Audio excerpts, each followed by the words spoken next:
네, 안녕하세요. 오늘 옹긴과 드림에서 하는 대바나가리 수업 3강 나가보도록 하겠습니다. 오늘은요, 저번 시간에 이제 기본 자음과 모음을 배웠고, 모음에서 리 같은 거 하나 좀 빼먹었던 것 같은데,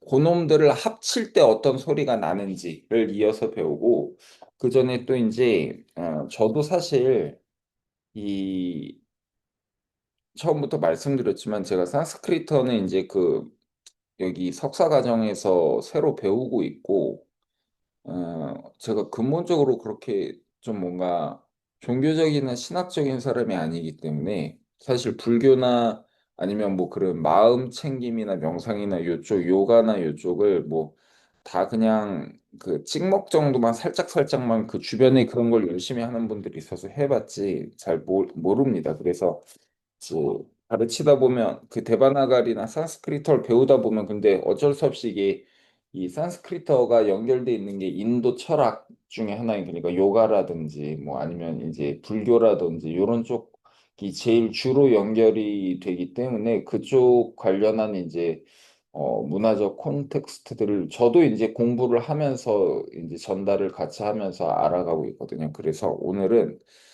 그러다 보니까 저도 좀 의문이 생기는 거예요. 이 종교라고 하는 게 요가가 저번 시간에 말씀을 드렸듯이 원래는 이게 브라만과의 합의를 말을 하는 건데 지금 세속화 과정을 치른 것까지는 알았는데 종교라는 걸 근데 어디까지 말을 해야지? 라고 하다가 몇 가지 이 종교만이 아니고 그런 한자로 된 개념어들을 저희가 이제 근대화 이후에 이제 한국어로서 사유하는 사람들이 좀 주의하면 좋을 점들이 있어서 그것과 함께 종교라는 단어가 어떤 식으로 한국어에 정착이 됐는지도 알아볼 겸 그 이야기를 잠깐 하고 그 자음모음을 배워보도록 하겠습니다. 그래서 넘겨보면요. 그 첫 번째, 그래서 한자어로 된 개념어들은요. 한국어에서 크게 세 가지로 나눕니다. 첫 번째는 이 근대화 이전에 이미 일찍부터 그 중국을 통해서 한문 안에서 저희가 개념어로 인식돼서 이제 동양의 여러 국가들에 퍼진 단어들인 거죠. 그러니까 예를 들면 인의 예지, 뭐 중용, 도업, 무의, 아니면 옛날에 그 당나라 때도 쓰던 이런 시 이런 단어들이 전형적으로 아주 예전부터 한자에서 쓰이던 이제 개념어들이 되겠습니다. 물론 그게 이제 상대적인 거지 언제나 한문 안에 있었다는 아니겠죠. 예를 들면 뭐 불교 단어 같은 경우는 불교가 뭐 애초에 중국에서 나온 게 아니니까요. 그러니까 저희가 근대화라고 하는 비교적 최신에 있던 것들과 달리 그 이전에 왔던 개념어들을 보통 고유한 전통어라고 인지를 하고 있는 것 같습니다. 근데 그 다음이 이제 중요한 게 이제 근대화 시기를 일본을 통해서 한국도 식민지와 근대화가 거의 같이 동시에 들어오는데 그 일본에서는 이제 처음에 네덜란드 상인들과의 교역을 시작으로 해서 메이지 시대 때 메이지 시대가 몇 세기지? 그게 18세기인가? 정확히 저도 17세기인가 잘 모르겠는데 영한 그때 이미 서구 문물을 받아들이기 시작하고 단순히 문물만이 아니고 저희가 불교 용어도 이제 쿠마라지바라는 위대한 번역가가 이제 한문으로 들여왔던 것처럼 전혀 없던 개념들을 동양권으로 이제 들여와야 됐던 거예요. 그럴 때 이제 두 가지 전략을 세우는데 첫 번째로는 한자는 하나하나가 의미 문자잖아요. 그러니까 한자에서 의미들을 조합을 해서 그 서구적 개념을 받아들인다라고 해서 나온 게 이제 과학, 경제, 뭐 사회주의, 뭐 주의가 뭐 그 카피탈리즘 할 때 그 이즘 말하는 거죠. 그리고 혁명, 자유, 화학, 물리학 이런 것들인데 예를 들면 과학이라는 거는 원래 라틴어 그 시엔시아에서 와서 사이언스를 들이는데 사이언스가 이제 원래 뭐 라틴어로는 알다라고 하는 알미라고 하는 곳에서 왔단 말이죠. 근데 그게 단순히 알미 문제가 아니고 이미 서양어에서도 사이언스라는 언어의 변천이 있고 근대에 와서 우리에게 들어올 때는 이게 과학이라는 게 학문 분과로서의 이제 과학이 이미 자리를 잡았던 시기고 그렇기 때문에 그것을 받아들였을 때 이제 과학이라는 단어를 놓아서 그래서 인문과학, 사회과학, 자연과학 등등으로 이제 지금 우리가 생각하는 단순 화학 이런 게 아니고 그러니까 학문 분과로서의 과학이라는 단어가 생겨나고 아니면 예를 들면 뭐 제가 이제 석사 논문 주제 중에 하나이기도 했었던 임의 그러니까 랜덤이라고 하는 그 단어에 대한 번역어로 수학에서의 랜덤이죠. 그 의미의 수 A를 뭐 어디에 대입하면 이런 거 있잖아요. 그럴 때 임의 요런 단어들도 그 만들어지고 그랬던 것 같습니다. 근데 그렇게만 만들어진 것이 아니고 이제 기존에 있던 단어들을 재탕해 버리는 경우도 생깁니다. 그러니까 원래는 전혀 그런 뜻으로는 쓰지 않고 그냥 기본적인 뜻으로만 쓰던 것들을 이미는 재활용이 아니고 아마 신조어일 텐데 저도 뭐 확실하지 않습니다. 아마 신조어일 겁니다. 여간 근데 그 재탕에서 쓰는 게 예를 들면 문학이라고 하는 거는 예전의 용례를 보면 그냥 글자를 배운다 정도 뭐 그냥 천자문 떼고 요런 식의 용례로만 쓰던 것을 그 리터레이처에 대한 역어로 쓰면서 그러니까 문학이라고 하는 이제 학문 분과로서의 어떤 개념을 쓸 때 쓴다든지 뭐 의미도 원래는 옛날에 그 어디 이게 당나라였나 거기에 그 도난 잠록이었나? 여간 그 아주 옛날 고문서에서는 의미가 이게 재미난 게 이 단어도 되게 재미난 게 뜻 의자에 만미자를 쓰잖아요. 그러니까 언어라고 하는 게 사실은 이제 감각으로 재수용되는 뭐 그런 것들이 있는데 근데 그게 좀 재미난 부분이긴 한데 그건 또 복잡하니까 좀 넘기고 거기 그래서 옛날에는 의미가 지금 우리가 생각하는 독일어의 뭐 베도이퉁이라고 하는 거에 번역어로서 인식을 한다기보다는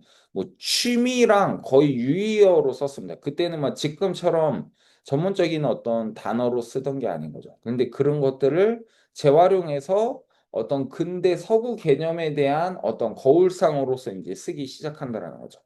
그렇게 해서 세 가지가 있는데 이것 때문에 주의해야 될 게 특히나 이제 근대 이후에 만든 단어들을 주의해야 하는 게 되게 단순히 한자를 보고 한국어에서 우리가 너무 일찍부터 우리에게 원래 있었던 거라고 착각을 하기 쉽다라는 거죠. 그런데 그렇지 않기 때문에 이게 일단 번역어로서 들어왔다라는 걸 알아야 되고 그렇기 때문에 거기에서 오는 오해들이 꽤 많이 생깁니다. 여기에서 일부러 빼놨지만 종교라고 하는 단어도 바로 이 재활용의 하나였던 거죠. 그래서 예를 들면 뭐 문학이라고 하는 게 원래 한국에 있었던 게 아니고 근대적 개념으로 들어왔기 때문에 엄밀히 말하면은 한국의 문학은 모두 다 근대 문학밖에 없는 거고 그러면 옛날에 뭐 당나라 시대 이배경으로 문학은 아니냐라고 하면 그건 뭐 그러니까 보는 관점에 따라인데 문학이 아니죠. 어떤 의미에서는 왜냐면 문학이라는 그 근대성으로 저희가 서구에서 온 개념으로 다만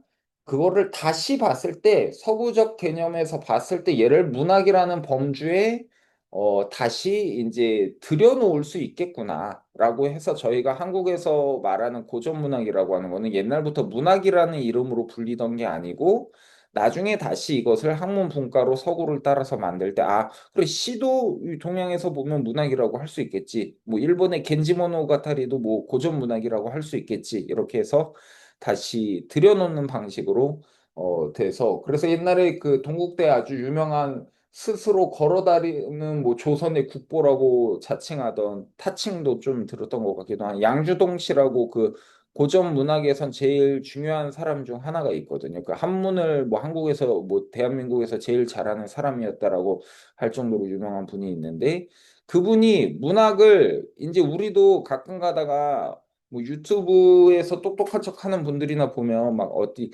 개념어를 말을 할 때 툭하면 이 한자 원래 글자는요 이러면서 말을 하잖아요. 양주동 씨도 그런 실수를 저지른 거죠. 그러니까 이게 그럴 문자에 이제 그 배울 학자를 써서 문학이란 어쩌고 저쩌고 하면서 약간 좀 그런 뭔가 정신 수양처럼 말을 하는데 거기에 이제 지금 아마 동국대에서 아직도 교수로 있는 황종현이라는 사람이 그건 근본적으로 틀렸다. 문학이라는 건 그냥 리터레이처의 번역어지 그런 개념이 아니다. 물론 이제 근대 일본 지식인들이 만들 때 적당히 멋들어지게 그 한자 뜻하고 어울리는 걸 심지어 음차어를 만들 때도 그런 식으로 쓰긴 하니까 그게 아예 거짓말은 아닌데 잘못하다가는 큰 거짓말이 되거나 모순점이 일어날 수가 있어요. 예를 들면 임의라고 하는 단어를 랜덤으로 쓰면 랜덤이라고 하는 거는 무작위로 아무 데서나 수가 걸리면 랜덤이잖아요. 근데 의미가 예를 들면 한국어에서는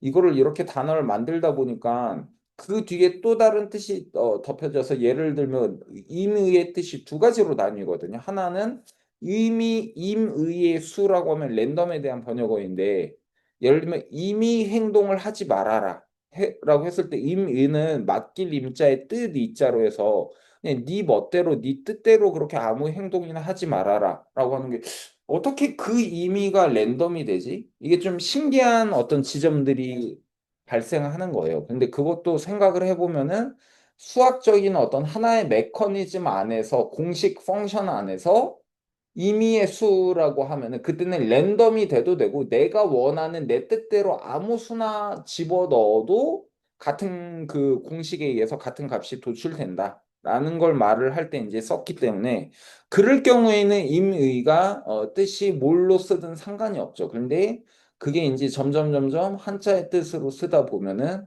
다른 곳으로 이제 넘어가게 되는 거죠. 여간 그렇게 되기 때문에 지금 말한 것 중에서 전체에서 제일 주의할 거는 어떤 단어의 정의를 볼 때 첫 번째 그게 한자어 단어일 게 이 세 가지 중에 어디에서 왔는지를 먼저 인식해야 되고 특히나 근대 이후에 들어온 단어들일 경우는 그러면 이 이전에 서양어에서는 이게 어떤 단어에서 왔는지 그리고 서양어 역시도 하나의 단어가 하나의 의미로만 계속 지속된 게 아니고 끊임없이 이 저희가 종교라는 단어에서도 볼 건데 그 단어가 사회적인 어떤 시간이 흐르면서 그 의미망이 점점 확대되거나 축소되거든요. 거기에 있어서 어떤 시기에 이 단어를 들여와서 우리는 이것을 개념으로서 쓰거나 혼재된 상태로 쓰고 있는지 그걸 봐야 된다는 거죠. 그리고 특히나 거기서 또 골치 아픈 게 기존 단어를 재탕할 경우는 원래 함자어권에서는 이걸 어떤 의미로 쓰다가 새로운 의미가 어떻게 덧붙여져서 지금은 어떤 식의 혼용을 일으키고 있는지를 이제 주의를 하면은 좋겠습니다. 근데 생각보다 요 세 가지를 제가 요새 이제 불교 관련해서도 어디 뭐 서울대 유명한 교수님 강의 같은 거를 뭐 그냥 좀 심심해서 오토바이 타면서 듣고 있거든요. 근데 똑똑하신 분이고 보통 학자면 이런 거에 자기 분야에서는 좀 실수를 덜 하기 마련인데 그럼에도 불구하고 이제 한자어로 있다 보면 자기도 모르게 의식을 안 해서 이런 개념들을 자꾸 이제 그 좀 섞어서 쓰게 된다라는 거죠. 그러면 그러다 보면은 이제 거기에서부터 계속 오해가 생기기 마련인데 그래서 실제 그러면 종교라는 단어가 어떻게 됐는지 한번 봐보도록 하겠습니다. 그래서 종교를 보면요. 애초에 종교라고 하는 단어는 그 한국에서 문헌을 보면은 그 조선시대까지는 이제 불교의 가르침이나 왕의 어떤 지시만을 종교라고 썼던 문헌학적인 어떤 근거가 보입니다. 일본에서는 그냥 불교적 가르침으로만 쓰고, 그러니까 종이 본질, 에센스에 대한 뜻이고, 교가 이제 그 가르침이라는 뜻인데, 그거 말고는 쓰질 않았어요. 그러면 일단 교라는 게 궁금해지잖아요. 그러니까 교라고 하는 게 이제 그 가르침이라고 해서, 위대한 가르침이라고 해서 도교, 불교, 유교, 삼교라고 하는 표현이 어, 오랫동안 이미 예전부터 사용되었다. 하지만 종교는 방금 말한 것처럼 아주 한정적인 의미로 쓰다가 이제 이걸 하나의 카테고리화 시키면서 근대적 개념으로 재활용됐다라는 말이 되는 거죠. 그래서 그 다음에 보면은 방금 말을 한 것처럼 본질을 가르치는 걸로 해서 애초에 그러니까 도교, 유교, 불교는 저희가 생각하는 카톨릭이랑 하등 관계가 없는 신앙에 대한 개념이 아니고 어떤 삶을 살아갈 수 있는 혹은 그 삶의 고통을 이제 자기가 어떤 식으로 벗어날 수 있는 어떤 위대한 어떤 새 가르침들 그러니까 생각해 보면 어떻게 그 아버지가 아직 숟가락을 뜨지도 않았는데 이거랑 불교랑 어떻게 똑같지? 저희가 지금 와서 생각해 보면은 약간 이 숟가락을 내가 뜨지도 않았는데 이거랑 그 불교랑 좀 같다라는 게 좀 이해가 안 될 수 있잖아요. 그게 어떻게 그냥 그 예의 범절이랑 어떻게 그 불교랑 이게 같지? 왜냐면 유교는 우리가 지금 생각해 보면 종교가 아닌 것 같잖아요. 그죠? 그렇게 해서 이제 논하질 수가 있는데 그게 아니고 이제 그러니까 중국 시대 때 삼교라고 하는 거는 우리가 지금 생각하는 어떤 믿음으로서라기보다는 자기 수양 혹은 그 한 나라 안에서의 조화로운 삶, 뭐 혹은 그 안에서의 개인적인 어떤 해탈 등등을 위한 세 가지 가르침으로 썼던 거인 거죠. 그래서 그럼 교라고 하는 단어가 특히 불교는 어디에서 왔냐라고 하면 그 가르침이 뭐 이것도 직접적인 1대1 번역어가 아니고 우리 달마 대사라고 하잖아요. 이게 저희 배웠죠. 이제 배운 것들을 한번 확인해 볼까요? 여기 보면은 배운 거 보면요.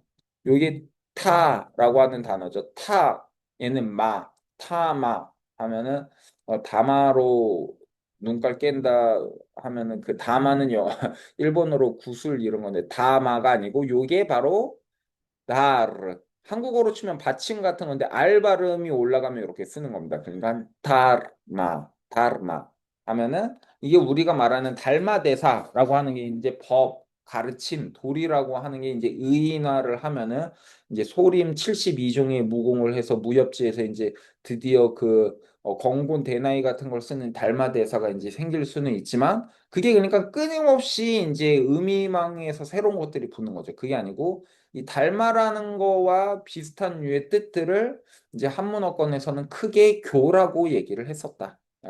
그렇게 됐는데 이 종교라고 하는 게 어느 순간 근대화에서 릴리전에 대한 재탕이 되는 거예요. 그러면은 왜 이게 지금 저희가 생각하는 어떤 그 애매모호하지만 우리가 알고 있다라고 하는 종교의 뜻으로 가냐면은 그 다음 봐볼까요? 보면은 이제 달마는 여간 저희 이거 저번 시간에 배운 모음으로 배웠었죠. 이거 그 이렇게 해서 이거 이렇게 썼던가? 이것도 모음으로만 쓰질 않기 때문에 이렇게 하면은 이게 느리 이게 하나의 모음으로만 쓸 때는 이렇게 하는데 자음과 붙으면 이렇게 밑에다 이렇게 꼬다리가 붙는 게 리 발음입니다. 리 그래서 드리 하면은 지지하다, 유지하다, 거기에서 왔다라는 뜻이 되고요. 그래서 이게 여러 가지 신성한 법칙으로 있었는데, 이런 것들이 이제 그 인도 철학에서 그것이 지탱하는 본질, 그렇기 때문에 이게 가르침이라는 뜻으로 사용한다 했었고, 곧장 이어서 서구의 개념을 보면은 릴리전이 원래는 아주 예전에는 렐리히오에서 유래한 단어로 보고 왜냐면 이게 어원학이라는 게 항상 완벽할 수는 없기 때문에 그래서 어떤 그 엄격한 예배 준수 신성한 거에 대한 존중이니까 오히려 차라리 리스펙트 이런 거와 연결된 단어로 해서 그 어떤 그 당시 어떤 사회에서의 그 이제 도덕적인 의무, 경의, 경배 이런 걸로 쓰다가 점점 이제 아우구스티누스를 지나고 신학이라는 게 이제 특히나 이제 기독교 중심의 신학이 유럽 전체를 이제 잡아먹으면서 그때부터는 이제 그 렐리가레라고 하는 단어랑 연결이 됩니다. 그 렐리가레라고 하는 단어가 렐레게레라고 하는 단어가 그 뭐냐면은 이제 그 다시 읽다, 되돌리다 뭐 요런 단어하고도 이제 오기도 하고 아니면 랠리가레라고 해서 그 묵다 연결하다라고 해서 신과의 연결이 이제 더 강조가 된다라는 거죠. 그렇게 하기 때문에 지금 저희가 생각하는 어떤 신을 믿고 그래야지 우리가 종교라고 생각을 하잖아요. 그런 의미로 쓸 때의 종교라고 하는 거는 이제 그러니까 신앙과 연결이 된 이후로 그 이후에 이제 메이지를 통해서 저희에게 온 단어다 보니까 그걸 좀 생각해보면 신이 있든 없든 간에 동양의 사람들은 생각을 했겠죠. 어이씨, 그러니까 쟤네들한테는 쟤네 삶에서 제일 위대한 가르침이 저거인 거잖아 라고 하기 때문에 우리 비슷한 단어 있던 것 같은데 그럼 그 릴리전을 어원이랑은 상관없이 우리가 동양에서도 중요한 단어로 쓰던 종교라는 단어로 그럼 탈바꿈 시키자. 요렇게 하기 때문에 이제 동서양의 어떤 그 종교라고 하는 단어들이 처음에 시작점부터 혹은 발달 과정이 다르니까 저희가 오해가 생길 수밖에 없는 거죠. 애초에 도교, 유교, 불교는 신앙이라고 하는 거는 이제 한국에 오면은 이제 그러니까 소승불교랑 대승불교라고 나눠가지고 그 소승 대승불교도 사실은 이제 대승불교 하는 사람들이 소승을 폄하하기 위해서 소승불교와 대승불교로 나누지 원래는 이제 초기불교와 그 이후에 이제 산스크리트화가 된 걸 대승불교로 한다라고 뭐 전문가의 말을 좀 들어보니까 그런 것 같은데 저도 모릅니다. 그런데 거기에서 대승불교와 특히 한국에서는 불교는 애초에 보면은 지금 저희가 저번 시간에 말을 했듯이 그 사문고다만에 이제 산스크리트어로 자기의 가르침을 쓰지 않게 했고 그냥 너네가 할 수 있는 너네 동네 말로 나의 가르침을 전하여라 이렇게 했기 때문에 사실은 그 기본적인 하나의 경전이 가장 완벽한 원본이다가 없거든요. 저희가 초기 불교를 읽는 빨리어도 사실상 그 시타르타의 모국어가 아니고 그 얘기를 했었죠. 근데 그렇게 해서 뭔 얘기 안 했었지? 잠깐 머리가 살짝 멍해졌는데, 그렇죠. 그러다 보니까 불교는 좀, 저도 그것도 찾아봤는데, 자인안교가 오히려, 자인안교랑 불교가 둘 다 동시에 그 어떤 그 카스트 제도에 대한 반발이나 어떤 그 당시에 굳어져, 그러니까 뭐, 카톨릭에서 그 개신교가 이제 반발급부로 나왔던 것처럼 어떤 기존에 있던 제도에 대한 반발로서 이제 그 자인안교도 불교도 이제 그 산스크리트어를 거부하고 자기네들의 교리를 이제 설법하기 시작하거든요. 그런데 이제 자인안교는 좀 더 고행이라고 하는 그 자기 수련, 육체적 수련이나 뭐 좁쌀 2개 먹고 살기나 뭐 그 하루에 10,000원으로 버티기 뭐 이런 것들을 너무 열심히 하다 보니까 이게 그 대중적으로 뻗기가 힘든 거예요. 근데 이제 그 적당히 아주 쉽게 물론 저도 모르니까 쉽게 번박하게 말할 수 있는 거죠. 전문가면 이렇게 말을 하지 않겠죠. 하지만 그 중용이라고 하면서 그런 고행이나 고행도 모두 뭐 아니고 그냥 그 중간만 해라. 물론 그 중간에 대한 개념은 훨씬 어려운 걸로 알고 있습니다. 그렇기 때문에 하지만 그게 대중적으로 남들을 후구로 낚아채기에는 아주 쉽고 좋은 개념으로 원래 뭘 이해를 같이 수반해야지만 대중화가 가능하기 때문에 그러니까 뭘 해도 그냥 대강 살면 돼. 약간 이런 느낌으로 느껴지는 거예요. 그러니까 일상에서 누가 고행을 하고 뭐 아무것도 먹지 않고 이럴 수 없잖아요. 일도 해야 되고 동물도 죽여야 되고 갖다 팔고 계란도 팔고 해야 되는데 그런데 어떤 불교에서는 그런 거의 모든 문화와의 접목과 유연성이 기본적으로 신이라는 게 없다라고 하면서 이제 그걸 가니까 사실 뭐 한국에서도 불교 저도 어릴 때 알던 큰 스님이 불교는 기독교인도 불교를 배울 수 있고 그렇다고 할 정도, 우리가 워낙 넓게 그런 거에 뭐 안과 밖을 나누지 않기 때문에 다른 문화에 들어오기가 쉬웠고, 그렇기 때문에 한국에서 더 종교라는 단어가 좀 이상하게 짬뽕이 되는 게 샤머니즘과 기복신앙과 연결이 돼서 저희도 저기 절 가면 삼신할머니 이런 것들도 이제 그 뭐라고 하죠? 그 삼신할머니 있는 당을 뭐라고 하죠? 그 기억이 좀 안 나는데. 뭐 여간 그런 거 있지 않습니까? 여간 그렇게 칠성, 해서 뭐야 뭐 칠성당 아닌가? 뭐야? 칠성당 아니에요? 맞아. 칠성당 맞아. 그런 거 있었죠. 칠성당. 그래서 그런 것들이 있기 때문에 그런 식으로 이제 이어져서 여러 가지 이제 종교라고 하는 단어가 무분별하게 너무 많은 것들이 그 개념이 혼재돼 있다. 그렇기 때문에 그 단어를 누가 쓰냐에 따라서 사실은 좀 문제가 있어서 그럴 때는 자기가 정말로 뭘 얘기를 하고 싶으면 나는 종교라고 하는 단어를 뭐 원래 이제 위대한 가르침이라는 뜻에서 나는 종교를 지금부터 말한다라고 하면 할 수 있겠고 아니면 나는 이걸 릴리전의 근대어로서의 릴리전의 번역어로서 지금부터 종교를 말하겠다. 그러니까 그 시작점을 어디로 보냐에 따라서 이제 달라질 수 있겠습니다. 그래서 저희가 생각해 보면은 그냥 삶을 살아가기 위한 위대한 가르침이라고 하면은 어떤 요가에서의 어떤 그 우리가 생각하는 릴리전으로서의 종교성을 박탈하고 뭐 태양의 시퀀스 뭐 이런 거에서 지금의 오는 마음 챙김으로 가는 것도 뭐 종교라고 할 수도 있는 거고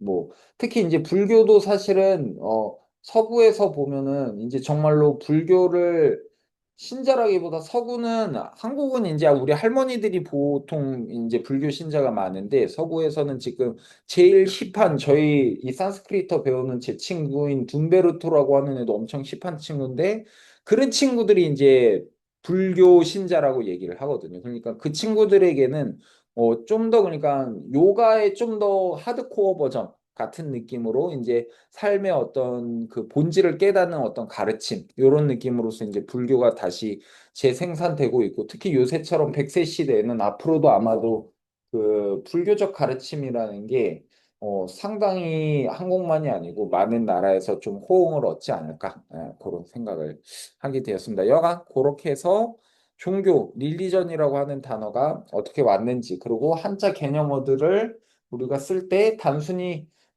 그 한국어에 보통 약간 뭐 어디 막 뭐 말을 할 때 이건 뜻이 뭘까요? 라고 하면서 사전에서는 뭐 문학은 이렇다고 합니다. 이런 식으로 말을 하는데 여러분들이 아셔야 될 게 한국은 인문학적으로 아주 그러니까 학문으로서 인문학적으로 아주 기반이 빈약한 나라예요. 100년밖에 안 됐기 때문에 그건 어쩔 수가 없는데 그 인문학적인 토대를 쌓은 게 그래서 사전 자체도 제대로 된 데이터베이스가 없거든요. 그러니까 선진국의 사전이라고 하는 거는 한 단어가 있을 때 이 단어가 몇 세기 때는 어디에서 유래했고 몇 세기 때는 어떤 의미로 어떤 텍스트에서 쓰였고 또 몇 세기 때는 어떤 텍스트에서 쓰였고 요것들을 볼 수 있는 게 좋은 사전이거든요. 그런 것을 그러니까 저희가 한자를 알려면 한국은 자꾸 네이버 누구누구의 카더라나 이렇게 남들이 그냥 유튜브에서 떠벌리는 말만 듣고 아는 거지 직접 알기가 힘듭니다. 그럴 때는 그 중국에서 한 중국 한문 대사전이랑 특히나 제일 중요한 게 특히 근대어를 이해하려면은 일본에서 쓰는 그 일본어 대사전을 써야 됩니다. 근데 일본어 대사전은 그 대학교 연계가 안 되면 일본은 사전이 다 유료예요. 지금도 그 일본 애들은 그렇기 때문에 막 전자 사전 같은 거 들고 다니고 하는 이유가 사전 컨텐츠가 다 네이버처럼 무료로 푼 게 아니고 다 유료입니다. 그게 꼭 나쁜 게 아닌 게 한국은 사전을 다 오픈 소스로 개방하면서 결국 사전 사업이 거의 다 망해버리거든요. 그래서 이제 외국어 사전 사업부 같은 게 출판사에서 다 없어지고 그랬는데 근데 이제 일본은 계속해서 이걸 유료로 하고 그 말은 즉슨 그걸 계속 유지 관리 보수를 하는 사전 팀이 있기 때문에 끊임없이 예전 것들도 다시 이제 그 고치고 수리하고 요런 이제 과정들이 이어진다라는 거죠. 그래서 그런 사전을 볼 수 있으면 좋고 아니면은 요새는 너무 시대가 좋아져서 AI에게 그렇게 물어보면 좋습니다. 이 단어의 뜻이 한자어일 경우에 일본어로 검색했을 때 어떤 거에서 유래했고 어떤 변화를 거쳤어? 알아봐 줄래? 이렇게 물어보면은 그나마 좀 어느 정도 그 아웃라인을 자기가 그릴 수 있게 되니까 그런 것들을 한번 해보시기 바랍니다. 그냥 무조건 한자 뜻만 보고 아 이거는 이런 겁니다. 이렇게 하지 말고. 좋습니다. 그래서 잠깐 그런 것들을 저희가 이제 종교로서 위대한 가르침으로서 이제 말을 하는 요가나 불교나 이런 것들이 저는 그런데 요가라고 하는 거는 근데 한국은 이제 불교 위주로 들어왔고 결국은 인도 철학의 요가는 서구에서 그것을 이제 세속화된 요가를 이제 다시 재수용해서 들어왔기 때문에 뭐 그런 어떤 종교하고는 조금은 뭐 한국에서만 봤으면 멀어 보일 수도 있지만 그 다르마에 대한 점수라고 하는 개념으로 봤을 때는 결국 그것도 릴리전의 번역어가 아닌 위대한 가르침으로 봤을 때 종교라고 할 수도 있겠다. 그러니까 그런 얘기를 좀 전달해 드리고 싶었습니다. 좋습니다. 그러면은 저희 오늘은 저번 시간에 이제 모음들 봤었죠. 여기 아나 긴 발음들 이나 이 우나 우 그리고 리나 리 요거 말고 사실 저걸 빼먹었는데 이게 요렇게 해서 요렇게 하면 요게 그 라인인데 요거를 모음으로 쓰면 어떻게 쓰더라 이게 자음으로 써서 이따 나중에 보면 말씀드릴게요 여간 그렇게 해서 이것도 리나 리 뭐 그렇게 하는 것도 잠시만요 제가 여기 눈앞에 없으면 계속 헷갈려서 잠시만 보고 말씀드리겠습니다 저도 산스크리트어를 열심히 배우고 있기 때문에 교재가 있습니다 교재 잠시만요 음, 여기네요.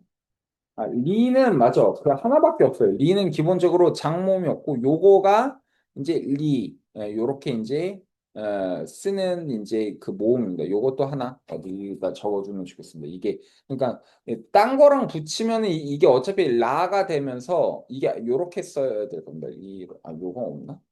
잠시만요. 이게 안 된다. 아, 맞네. 이걸 그러니까 요게 나중에 보면 반자음이자 반모음이기 때문에 저희가 실제 쓰는 거는 자음으로 쓰니까 제가 이걸 뺐던 것 같습니다. 여가 그런 게 있고요. 그리고 저번 시간에 뵌 얘가 이제 이 복합 모음이죠. 그래서 얘는 어, 에 애는 그래서 복합 모음은 장모음과 단모음이 구분이 안 되고 애가 되고 얘는 이제 그 복합 모음에다가 위에다가 이걸 붙이면은 아이라고 하는 발음이 되는 것이었죠. 아이. 그리고 얘는 그 오라는 복합 모음이 되고 얘는 오에서부터서 요거를 하나 더 걸면은 아우. 요렇게 발음이 되는 겁니다. 근데 요 놈들을 모음을 하나하나 쓰면은 요렇게 되는데 그죠? 요렇게 되는데 요 모음들을 이제 자음하고 붙였을 때는 요 글자를 그대로 옆에다 한국어처럼 붙여주는 방식이 아닙니다. 자음에다가 살짝 짝대기나 이런 것들을 그어서 이제 덧붙이는 방식이 되는 거죠. 그래서 가장 기본 자음인 까에다가 요 놈들이 붙었을 때를 저희가 읽어보도록 하겠습니다. 일단 원래는 이 아부히다 그러니까 그 이제 데바나가 그 산스크리트어를 포함해서 여러 이쪽 그 아부히다 문자 체계는 아라는 모음이 기본적으로 자음에 포함되어 있대죠. 그래서 아를 짧게 할 때는 그냥 그대로 써주면 됩니다. 읽어볼까요? 아, 그런데 아를 길게 할 때는 요 앞에 삼자 거꾸로가 날아가고 짝대기를 하나 더 그어줍니다. 그래서 요렇게 해서 요렇게 해서 요렇게 해서 이렇게 써주면 됩니다. 그래서 읽어볼까요? 간단하죠? 그리고 이게 너무 웃기고 이상한 건데 보면은 잠깐 이거 좀 잘못 쓴 것 같은데 이거 거꾸로 이렇게 써주세요. 이거 제가 좀 잘못 쓴 것 같습니다. 그래서 그 짧은 이 발음이 되려면 어떻게 하느냐? 이렇게 해서 이렇게 한 다음에 요거를 이렇게 해서 이렇게 그리고 이렇게 해주면 읽어보죠. 끼. 요거 그러니까 잘못된 건데 이거 장단음이 거꾸로 됐어요. 그런데 요거를 끼를 오히려 생각해 보면 저번 시간에 잠깐 언어는 선형적 구조로 있다라고 했잖아요. 말을 할 때도 먼저 단어에 먼저가 있고 그 나중에 있고 왼쪽이 있고 오른쪽이 있고 위가 있고 아래가 있잖아요. 쓸 때도. 그런데 한국어도 아무리 이걸 자모음 조합 체계라고 해도 밑에 쓰거나 오른쪽에는 써도 모음을 가라고 하면 누가 봐도 음성학적으로 기억이 먼저 나오고 아가 와야 되잖아요. 그런데 그럴 때, 어, 아라는 놈을 앞에다 쓰지 않잖아요. 한국어는 모음을. 근데 데바나가리는 웃긴 게 이를 긴 이 발음이 되면은 이렇게 해서 모음을 앞쪽으로 가져다 줍니다. 요게 그러니까 좀 신기한 점인 거죠. 그래서 얘를 읽어보면 얘는 읽어볼까요? 네, 그렇게 읽는 겁니다. 그래서 지금 이게 저도 이렇게 제가 잘못 썼네. 아니면 제가 지금 아침에 일어나자마자 해서 설마 대가리가 빵꾸가 나서 잘못 가르칠 수도 있겠지만 아닐 겁니다. 끼는 뒤에 있는 게 맞습니다. 그것까지 모르진 않겠죠, 제가. 설마. 설마가 사람은 잡을 수 있지만 잠시만요. 혹시 해서 찾아보는데 아닌가?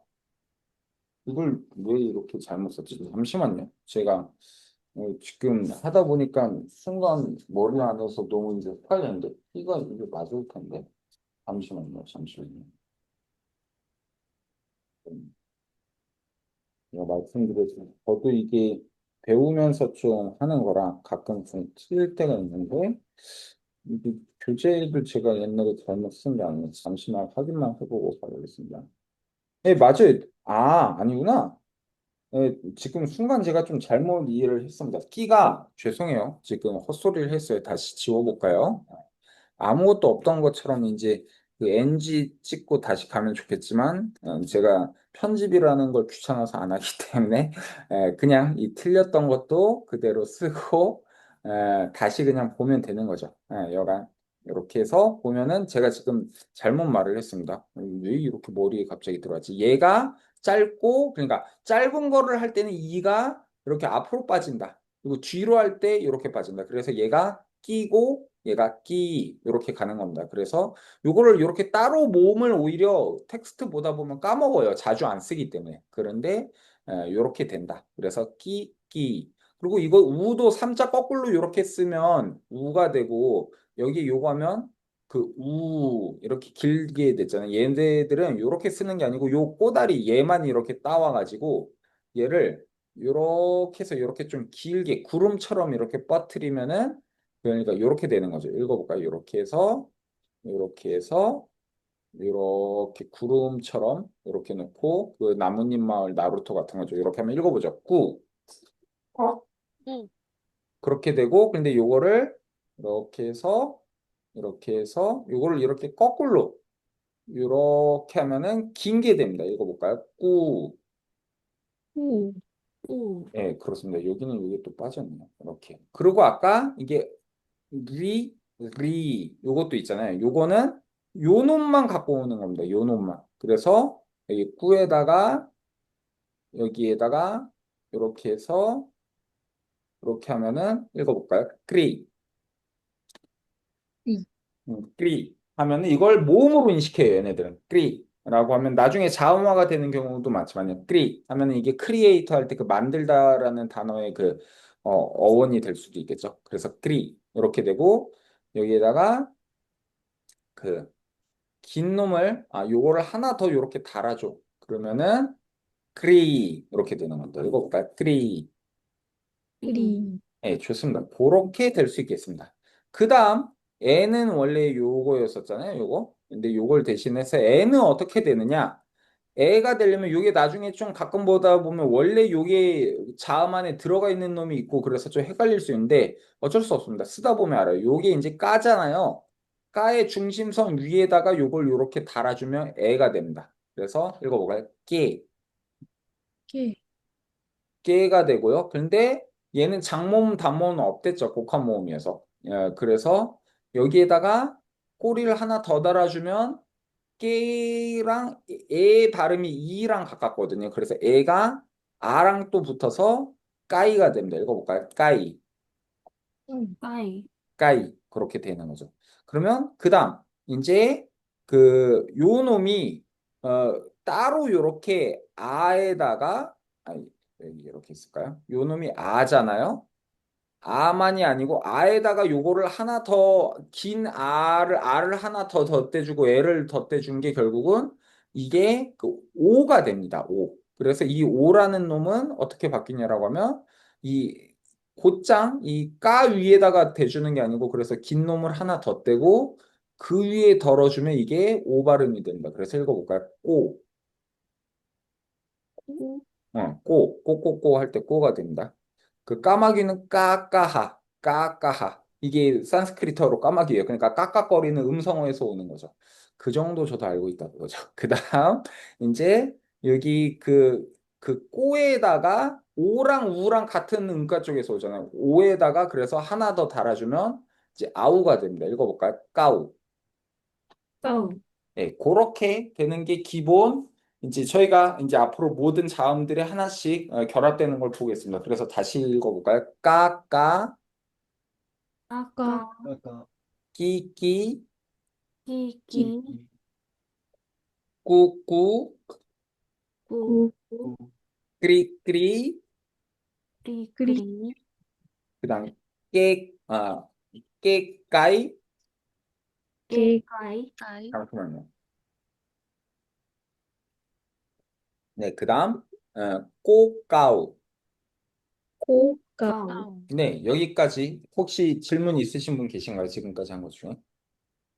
간단하죠? 아직까지는. 다만 이 그림을 직접 몇 번 그려보시기 바랍니다. 이게 아니면은 시라버도 그렇고 해보신 분은 알겠지만 이게 자기가 직접 손으로 깜지를 안 쓰면은 절대 어, 늘 수가 없습니다. 그러니까 일본어는 그 우리 일본 위대한 오타쿠 전통이 한국어에 있잖아요. 일본어 듣기 만점 받는데 그 쓰기를 만점 쓰기를 점수를 받으면 그거 오타쿠다가 아니다라고 할 정도로 일본어는 사실 한국어랑 어순 같은 게 너무 똑같고 어휘도 똑같이 한자어를 쓰기 때문에 듣는 것만으로도 알 수 있는 게 사실이고 그러니까 이번에도 보니까 성시경 씨가 뭐 일본에서 뭐 그 음정 맞추는 뭐 어디 그런 뭐 게임 대회 나가서 10곡 완벽하게 음정 맞추는 거 보니까 하는데 음악성이 좋고 귀가 좋으면은 일본어는 누가 봐도 다 잘해 보이거든요, 사실은. 이해력이 그렇게 많이 필요하지 않아요. 뭐 성시경 씨가 이해력이 떨어진다는 건 아니지만 근데 음악성만 좋으면 일본어를 정말 성시경 씨가 일본어 하는 거 보면 저보다 한 1, 2년 먼저 시작했던 것 같은데 누가 봐도 외국인인 게 티가 안 나요. 그 정도로 이제 소리에 대한 그 감은성이 좋으면. 근데 저는 이제 그렇지 않아서 어디 도치기 현에서 온 시골 촌놈 같은 사투리 같은 느낌이 든다라는 이상한 그 말도 안 되는 비방을 일본 친구한테 좀 몇 번 들은 적이 있는데 여간 그렇습니다. 그런 차이가 있을 수 있지만 그렇다. 그래서 일본어랑 다르게 이거는 좀 직접 많이 써봐야 된다. 그런 말씀을 드리고요. 자, 그 다음 넘어가 볼까요, 그러면? 선생님, 네네. 저 이거 따라 쓰면서 계속 느꼈는데, 네. 그 일본어의 히라가나도 그 생김새가 이 산스크리트에서 온 게 있을까요? 좀 닮은 것 같아요.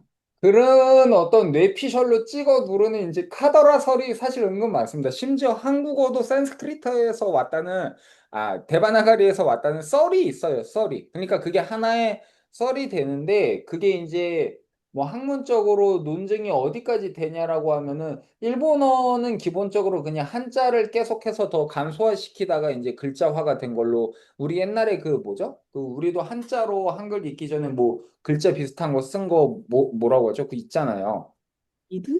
아닌가? 그치. 이두박근 그거 있잖아요. 그런 것처럼 이제 일본어도 그런 식으로 많이 왔다고 알려져 있습니다. 하지만 모르죠. 신보예 씨의 그 뇌피셜이 맞아서 사실은 우리가 다 속고 있을지. 하지만 그걸 문헌학적으로 이제 그 검증을 해내지 못하면은 받아들여지지 않기 때문에 뭐 약간 그런 거죠. 공룡 우리가 어릴 때 보던 그 공룡 도감이랑 지금 도감이랑 완전 천지 차이잖아요. 뭐 뼈 하나만 발견되면 갑자기 뭐 날개가 생기고 갑주가 생기고 그러잖아요. 그래서 그런 것처럼 결국 고전이라는 건 자료가 많은 언어일수록 좀 더 정확해지기는 하지만 한계가 있는 거고 저희가 그래서 언어를 배울 때 제가 아까 인미나 이런 것들의 단어를 말씀드린 게 단순히 뭐가 더 맞다를 보는 게 아니고 그게 재밌는 거예요. 임의라고 하는 단어도 그 당시 서구의 세계관을 동양에서 받아들일 때 왜 랜덤을 하필 내 뜻에 따라 아무렇게나라는 단어로 이게 넘어왔을까? 그런 것들을 고민을 하다 보면 그 당시 어떤 그 언어를 쓰던 사람들의 세계관과 상상력을 좀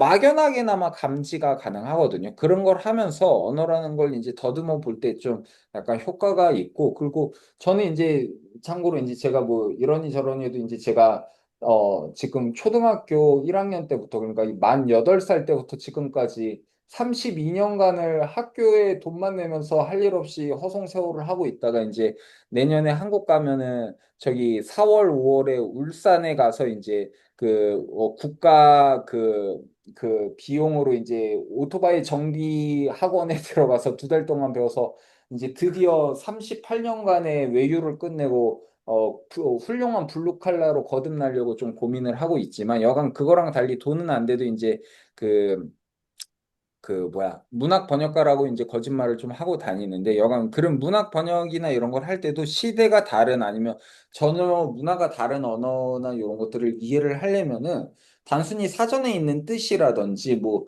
아무리 수많은 논문을 찾아봐도 그 길로 되는 게 아니고 그 어떤 텍스트 안에서 갖고 있는 유기적인 그 상상력이나 그거를 어디까지 읽어내냐가 결국은 그 언어에 대한 민감도를 어디까지 끌어올리냐가 결국은 인문학을 남들하고 완전하게 다른 수준까지 읽어낼 수 있는 사람이 되느냐 아니냐이기 때문에 뭐 그 정도를 위한 뭐 참고 사항 정도로 보면 될 것 같습니다. 좋습니다. 또 아, 뭐 하나 질문? 더 같아요. 그래서 뭐 진짜 질문이 끝없이 있네요. 우리 신부의 신 열어서에 또 해보시죠. 히라가나는 표음 문자인데 네. 한자에서 온 거면은 표의 문자에서 표음 문자가 만들어진 거잖아요. 네. 그러면 이 데바나가리도 지금은 표음 문자인데 그 시작이 뭐 브라만 글자로 있는데 브라만 글자도 아주 옛날에서는 표의에서 시작된 걸까요? 제가 뭐 그걸 차라리 저보다는 AI에게 쳐보면 알겠지만, 근데 기본적으로 많은 단어들이 처음에는 표의 문자를 표방하는 게 있죠. 뭐 알파, 베타 이런 거 할 때 그 알파가 뭐 소의 뭐 대가리 같은 거이기도 하고 맨 처음 부분은 약간 근데 그게 문자로 저희가 인식했을 때도 그게 표의 문자였냐라고 하면 그러지 않을 수도 있고 그러니까 그거를 뭐 시기별로 뭐 그건 이제 열심히 조사를 하는 사람이 있을 텐데 근데 그렇다 해도 저희가 알파벳을 표의 문자라고 말을 하진 않잖아요. 뭐 소 대가리에서 시작을 했다고 해도 근데 뭐 그런 거겠죠. 좋습니다. 또 뭐 질문 있으신 분 있으면 하시고요. 하지만 모른다. AI 형님께도 한번 물어봐라. 그런 거고요. 좋습니다. 그 다음 넘어가 보면요. 네, 그래서 저희 저번 시간에 이어서 있는 단어들 이어서 봐보도록 하죠. 그래서 요거 요렇게 이거 그 보면요. 얘가 읽어볼까요? 얘가 아까 리 발음이었잖아요. 그래서 얘를 읽어보죠. 끄리.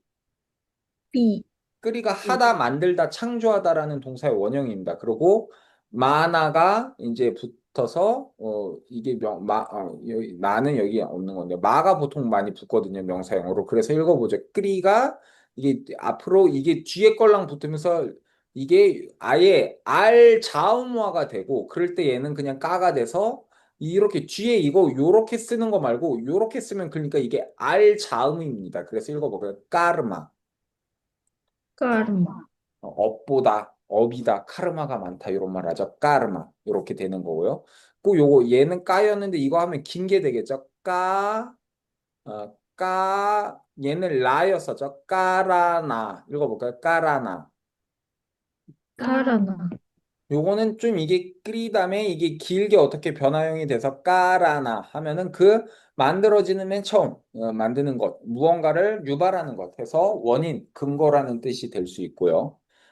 그다음 얘를 읽어볼까? 요거는 요게 뭐냐면 이 요게 마잖아요. 마 발음이 미음 받침처럼 좀 약간 모음화돼서 혹은 이렇게 그 미음 받침으로 그냥 쉽게 생각하면 됩니다. 그걸 축약해서 쓰면은 이렇게 됩니다. 그래서 얘는 읽어볼까요? 얘는 짧은 이였었죠. 킴 김, 김, 그리고 얘 이제 기억하시는 분들 있겠지만 얘가 짜였죠.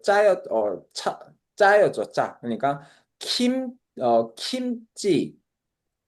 김치, 키무치가 이때부터 나온 거라고 하면 안 됩니다. 김치 그리고 여기 요 밑에다 요거를 달면은 자음만 남겨서 받침으로 준다고 했었죠. 얘가 요것만 하면은 따인데 따죠? 요게 따에서 요걸 하면 티만 남아서 여기에 받침으로 가서 그러니까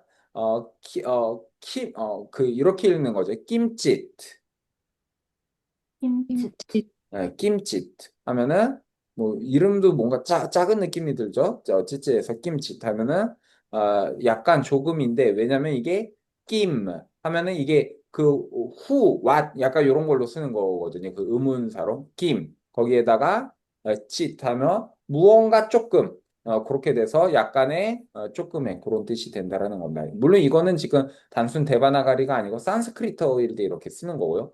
그 다음 얘는 이제 긴 이 발음이었죠. 읽어볼까요? 근데 끼 다음에 아까 요거 알 받침이 된댔죠.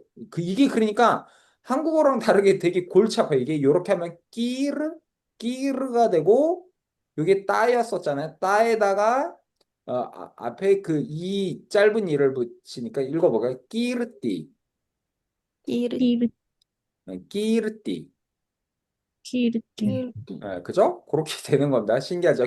그러니까 이게 한국어와 다르게 한 단어의 네모칸 안에 한 음절이 다 들어가는 게 아니고 그런 받침 자음들을 뒤로 밀쳐내요. 그렇게 해서 여기 안에서 우리가 봤을 때는 여기에서 끼르가 와줘야 될 것 같은데 여기에 달려 있다. 오히려. 그래서 끼르띠, 끼르띠. 끼는 또 여긴 긴 이니까요. 끼르띠. 봐봐, 끼르띠.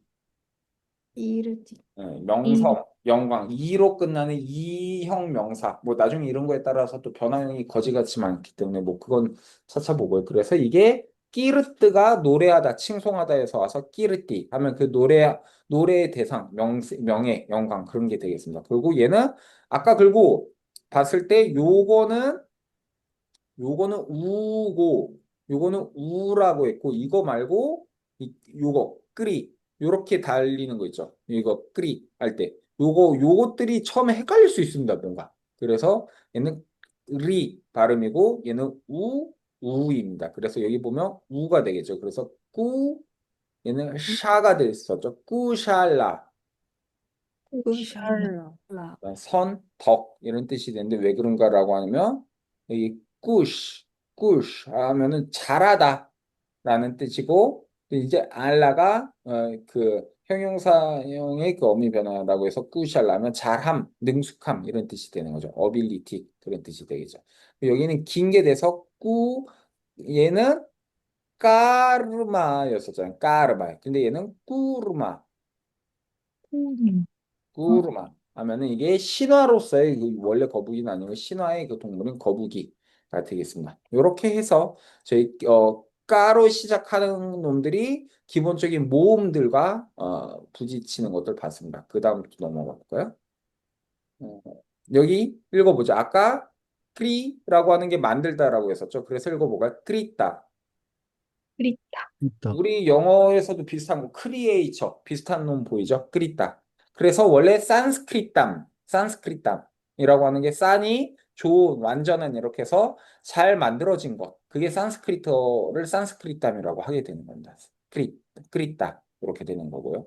그다음 요는 리를 길게 하는 거였었죠. 두 개면 리 하면 크리 그리고 얘가 슈 발음이고요.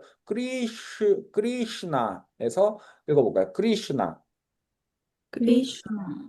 이게 크리슈가 검은색에서 뭐 왔다고 어쩌고 저쩌고 해서 그래서 크리슈나라고 인도에서 자주 나오는 신 이름이고요. 그리고 얘는 이 원래 기본 기둥 위에다가 요거 하면 그 애가 된댔죠. 그래서 깨샤. 게샤. 끝이야. 띠샤 하면은 머리카락이 되겠죠. 머리카락. 그렇게 되겠고요. 저는 사실 요거랑 요거 발음을 귀찮아서 똑같이 하는데 저번 시간에 말씀드렸던 것처럼 이게 발음이 그 저기 뭐야 저렇게 되는 거죠. 요 놈은 어디 있어? 예. 요 놈은 라랑 똑같이 건설음에서 와서 샤 이렇게 되는 놈이고 원래 굳이 따지면 그죠? 샤가 되는 거고 얘는 경구개음으로 와서 그 짜차랑 와서 혀를 뒤로 하지 않은 상태에서 혀 뒤쪽을 천장에 붙여서 샤 이거고 얘는 샤 이 두 개가 뭐 구분은 되는데 사실 단어를 만들다 보면 요 놈이 요로 변화되거나 그런 경우들이 있기 때문에 그리고 요걸로 단어가 구분되는 경우가 없어서 전 좀 대강 발음하긴 하지만 여간 얘는 건설음이고 얘는 그냥 혀를 앞으로 낸 상태에서 그래서 샤 그래서 얘는 깨샤 얘는 크리슈나 이렇게 된다 정도 알아둬도 좋겠습니다. 그 다음 아까 요게 요렇게 해서 요 위에 요걸 이렇게 쓰면 아까 깨가 된댔죠. 근데 하나 더 있으면 에에다가 이로 변하면서 r을 붙여줘서 i가 된댔죠. 그래서 까이발야 까이발리아. 아이발. 까이발야 하면은 원래 깨바라가 깨발라 하면은 깨발르다 뭐 그런 뜻이 아니고 오직이 돼서 외계에서 오직 혼자 있는 고독 그런 뜻 혹은 그래서 그렇게 해서 오직 혼자 서 있는 뭐 그런 게 해서 해탈 같은 단어도 되는 것 같습니다. 그 다음 읽어볼까? 얘는 요거 다음에 따로 기둥을 세워서 요걸 하면 오가 된댔죠. 그래서 요렇게 하면 꼬샤 차. 껍질, 요가에서 오체라고 한다라고 하는데, 김연경 씨 요가 할 때 이런 꼬샤 이런 단어 배운 적 있나요? 네, 그래. 판차코샤라고 5개 껍질이 있다, 이렇게. 네. 그 5개의 껍질이 뭐예요? 좀 설명을 해 주실래요? 먼저 안나마야 코샤라고 해서 음, 그 저도 사실 정확하게 잘 기억 안 나는데, 네. 물질의 몸이 있고, 음, 순서를 잘 모르겠어요. 그 다음에 마노마야 코샤라고 해서 마음의 어떤 그런 껍질이 있고, 그 다음이 프라야나마코샤라고 해서 그 호흡으로 되어 있는 어떤 그 인간을 구성하는 그 층이 있고, 그 다음 2개가 잘 기억이 안 나는데, 하여튼 뭐 그런 그렇군요. 식으로, 여간 그런 식으로 해서 네네. 아마 인도 철학 인식론이나 이런 거 할 때 자주 나올 겁니다. 맞아요. 그래서 이게 체가 요런 체, 이게 그 일본어에서는 어디 뭐 사소한할 때 뭐 그 쓰잘데없는 부스러기 그때도 나오는 것 같은데 여가 그 오체가 이제 몸체자가 아니고 이렇게 쓴다.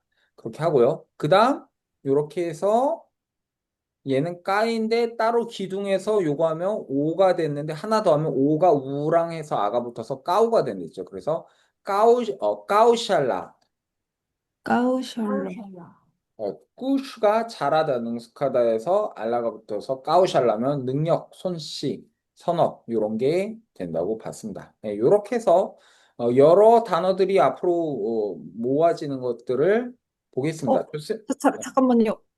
또 왜요? 그 샤가 머리카락에도 있고 오체에도 있고 그 밑에 능력에도 미묘하게 있는데 샤가 몸체 같은 개념인가요? 몸체가 아니고 애초에 그 전미사일 거예요. 전미사로 그렇게 하면서 뭐 샤로 끝난다고 뭐 나샤 뭐 샤는 너무 많기 때문에 그것만 갖고 모르겠습니다. 저도 그거 아직 그 단어를 엄청 많이 하는 편이 아니어서 그건 차차 좀 알아보도록 하죠. 여가 좋습니다. 이렇게 하면은 오늘 또 시간을 충분히 본 것 같고요. 다음 시간에는 천천히 저희가 다른 이제 그 저기 각 자음들과 붙는 것들로 일단 읽는 것들이 중요하니까요. 이렇게 해서 겹자음이 나오기 전에 기본 자음에다가 이렇게 모음들이 붙는 것들을 차차 알아보고 그걸 몇 주 한 다음에 그 다음에는 이제 겹자음들이 나왔을 때 예를 들면 뭐 이렇게 이상한 뭐 단어가 있단 말이죠. 이거 뭐 이렇게 하면 크티 뭐 이런 크타 이런 단어가 돼버리는 이상한 단어들이 요런 겹자음들을 나중에 이제 배우도록 하겠습니다. 좋습니다. 오늘 한 것 중에서 혹시 질문 있으신 분이 있을까요? 또 없나요? 아, 저 질문 있습니다. 네네 하시죠. 아, 네. 그 김찌뜨에서요. 네네네. 그 거기 혹시 화면 다시 보여주실 수 있어요? 네. 거기 김찌뜨에서 네. 마가 위로 간 거예요? 아 그러니까 요걸 쓰면은 훌륭한 질문인데 아까 말을 했듯이 이게 M 발음이 원래 이걸 쓰는 게 두 가지 방식이 있어요. 이렇게 해서 이렇게 한 다음에 이렇게 하고 요걸 쓰면 자 모음을 날리는 거랬죠. 이렇게 하면 그다음 이렇게 하면은 김 그다음 음, 찌 그리고 여기도 타에서 요걸 날리면 김칫 요렇게 써도 되고요. 근데 이게 아, 길잖아요. 그래서 요거를 대신해서 요 놈을 대신해서 요 점땡으로 써주면 이게 같은 음가로서 그냥 처리가 된다. 뭐 나중에 쌈디 이런 걸 배울 때 나오는데 그래서 둘 다 됩니다. 이렇게 써도 되고 저렇게 써도 돼서 김치트가 됩니다. 네. 감사합니다. 그 한 가지 더 질문 드려도 될까요? 네네. 그 여기 명사마다 NMF가 있다는 게 이게 이 대바나리 이 산스크리트어에도 남성, 여성, 중성 명사가 있다는 뜻이에요? 아, 그쵸. 기본적으로 그것도 아주 훌륭한 질문 하셨습니다. 그 뭐냐면은요. 기본적으로 원래 명사라고 하는 게 인도 유럽어는 우리가 흔히 말하는 굴절어라고 하잖아요. 굴절어가 뭐냐면은 리플렉션이 되는 언어라는 거거든요. 근데 그 리플렉션이 어떤 동사랑 명사가 다 굴절이 돼요. 원래 기본적으로. 그래서 그게 한국어는 이제 격조사를 붙여서 어떤 케이스인지를 알려주기 위해서 격조사를 붙여서 뭐 수혜가, 수혜는, 수혜에게, 수혜를 이렇게 해서 붙이는 교착시켜서 그걸 접착시킨다라고 해서 교착어라고 하는 거거든요.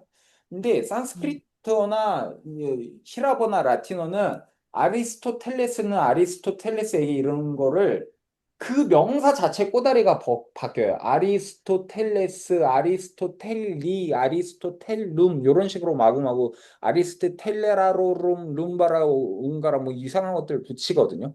그렇게 해서 변하는 것들을 이제 하면 명사는 세 가지 요인으로 변하게 됩니다. 세 가지 요인. 그게 바로 성이라고 하는 개념과 수라고 하는 개념과 방금 말한 케이스, 격이라고 하는 개념으로 변합니다. 그래서 성은 문법적 성입니다. 실제 생물학적 고추가 있고 없고가 아니고 문법적 성으로 그냥 일은 명사들이 전체 변하는 그 굴절 방식을 봤을 때, 아, 변화를 다 수억 개의 명사를 다 따로따로 외워야 하냐 하면 그게 아니고 크게 세 가지 패턴으로 나눠서 볼 수 있다라는 거죠. 그래서 A타입, B타입, C타입을 좀 멋들어지게 말해서 남성, 여성, 중성 명사라고 하고, 수는 보통 단수와 복수, 그리고 쌍수 혹은 셋수 이런 것까지 언어들마다 있는데 그런 수의 개념이 있고, 격은 이제 주어로 쓰면 주격, 뭐 호격, 역격, 뭐 대격, 뭐 도구격, 탈격, 뭐 등등등등 해서